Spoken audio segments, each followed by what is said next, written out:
It's time to go back to zero with today's Deletor deck profile.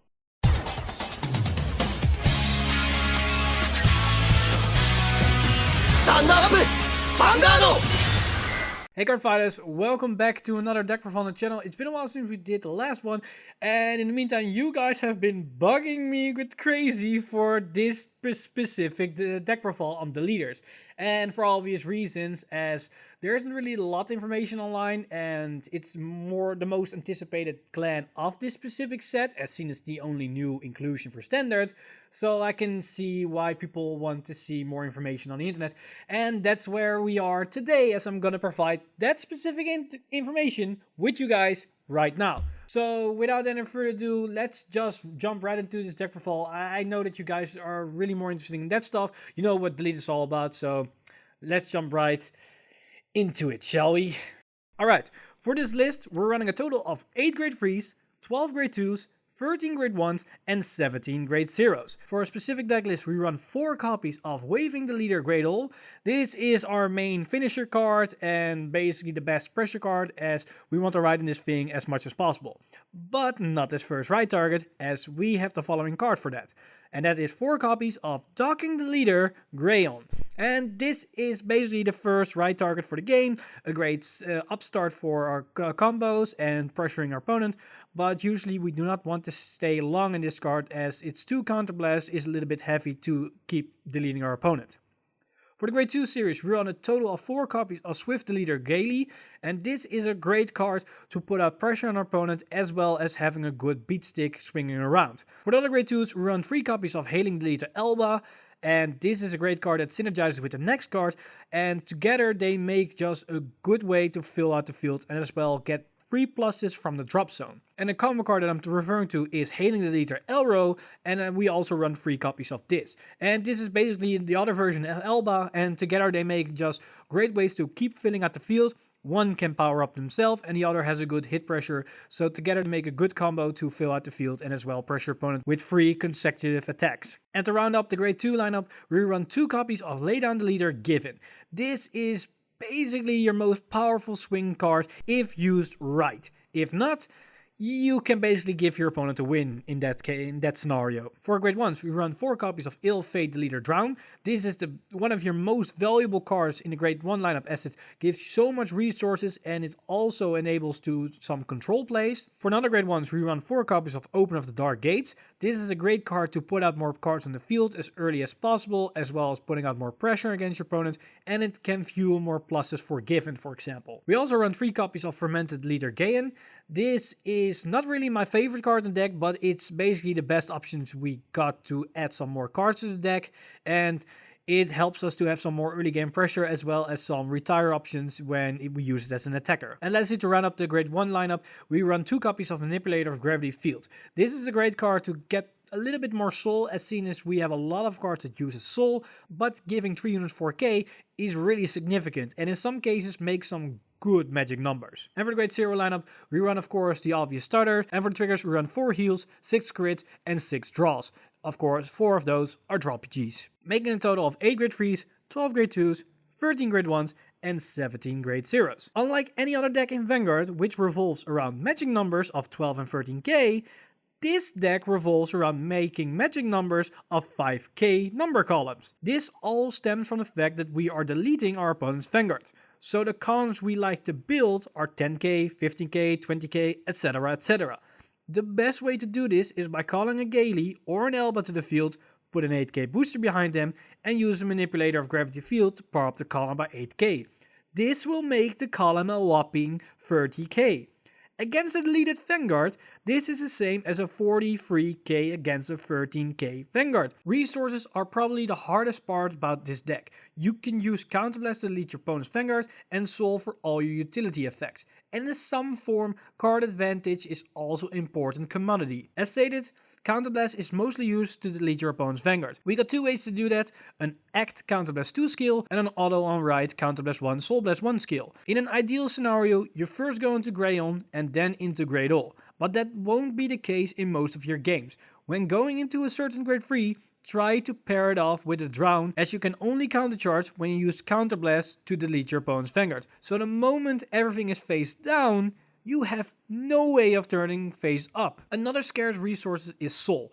We use it for most of our on-hit skills, as well as Open of the Dark Gates and Gradle on play skill. Although a lot of units use the Soul, because most of them are behind on-hit Vanguard effects, we can assume that most of them won't activate. But we do have some way to gain some resources thanks to Drown and Manipulator. But keep in mind, both of these cards can only go into the Soul when specific criteria are met, and in both cases, these usually mean you need to use some resources or another. Lastly, I want to talk about Given, as this is one of your most powerful cards, but this one also brings its own complication, as it costs cards either on the field or in your hand to use him. So if you are planning to use this thing, try to conserve as much cards as possible. You can only increase your card total through two ways: either draw extra cards with Gaily or generate new cards with Opener, Alba or Elro. The main strategies with this deck is to delete your opponent at all times, but what comes afterwards is what's going to dictate if you're going to win or lose. You want to hammer down with 3 attacks at all times, and you can enable this thanks to Opener, Elba and Elro. However, try to wait with Opener until they are grade 2 or 3, so you can get more useful units as well as increase the chance of hitting valid targets. You can guard early game with either an Elba or Elro if you have access to the other, because then you can call one back from the drop zone. This way you can get some extra guard value out of them. Same as for late game, if you have either an Elba or Elro in hand, you can then intercept with both while they are on the field. This way you get some extra 10k shield, because next turn you can reveal the field by calling one from hand and superior calling the other from the drop zone. By running 3 copies of each, you can effectively refill your front row 5 times. This is also the reason why you don't have to run 4 copies of each. You might have noticed that we have quite some amount of on-hitters in this deck, and in all cases they can bind a unit face down. However, in Gaily's case, it can potentially draw us a card. Knowing this, we want to attack our opponent with only on-hitters, so we get even more profit out of the fact that we deal damage. But we have enough other units without on-hit effects, so how do we force our opponent to take on-hitters while guarding the non-on-hitters? Well, that's actually pretty easy. Put your crits on your non-on-hitters, like Elba or Given. This way they are forced to make a tough decision. Either take the crit, going up to 2 damage, or take the on-hitter and lose an extra card, or they are forced to guard everything that turn. Either way, it's good for you. And with the crit on Gradle, this is even more deadly. Finally, let's talk about the big power play, Given. Given allows you to generate 1 extra Vanguard attack. However, it will cost you a significant amount of cards. You will go -5 the turn to realize this. So in most cases, this is going to be your final turn. But it can be deadly against most players. The best thing to do is to combine this effect with a Gradle that has a crit. This way it's even more deadly, seen as the resetting Vanguard with a crit hurts like hell. You ease the cost of Given by using cards like Opener, Elba and Elro. Even if you call grade 2 or 3s to the back row, or even triggers to the field, it doesn't matter, as you need to discard cards anyways. This way you might save your hand a bit. But in true Vanguard Insider fashion, there is one ultimate play that is possible, called absolute deletion. The things you need is 2 Given in the front row, a full field and 4 cards in hand. You attack with the Vanguard, get 2 drive checks, then attack with Given, then use its skill to reset the Vanguard, attack with the Vanguard with a single drive now attack with the other Given and use its skill to reset the Vanguard, and finally attack with the Vanguard without a drive. If you did this on a Gradle turn, you attack 3 times with a Vanguard with a crit.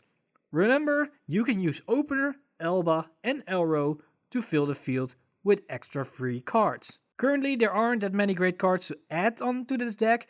You might want to run more Givens if you want to focus on the absolute deletion play. Then I suggest to remove either 1 copy of Elbow and Elra or 1 copy of Greyhound and Gaily. For grade 1s, I'm not that fan of Fermented Leader Gayan, but it's the best option we have. You can look into looting Leader Gunek to have some bounce potential to reactivate some on-plays effects, but Soul can become a real issue, as seen as he also will cost a lot of Soul. And for triggers, 6/6 works well for me. I have the crit potential, but also enough draw to fuel Given as such. But if you want to focus on more aggro play and abuse your on-hit tactic, then running 8 crits might also be a viable option.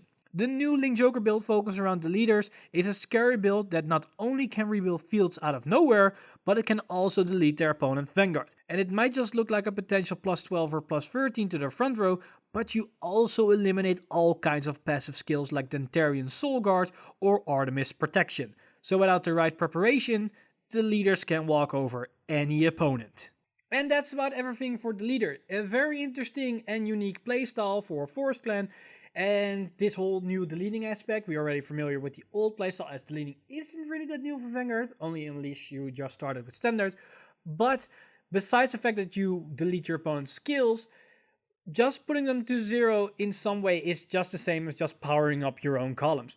But the fact that you also minusing them on their next turn if they do not rewrite makes it a lot of pressure for your opponent that in some cases makes a really interesting game interaction, as it's really funny to see your opponent hitting you over with a 0 power Vanguard. I'd like to know what you guys think of the leaders in the comments down below, and of course about this specific deck profile, and let me know what you guys run for the deck, as seen as Link Joker is going to get 2 extra support waves. Granted, the first one is going to be focused around the Corpse, the Planetary Corpse series, and the second one more on Messiahs, but who knows, maybe we get more Deletor stuff. So yeah, without further ado, I'm Mr. Time Leap, and I see you guys in the next one.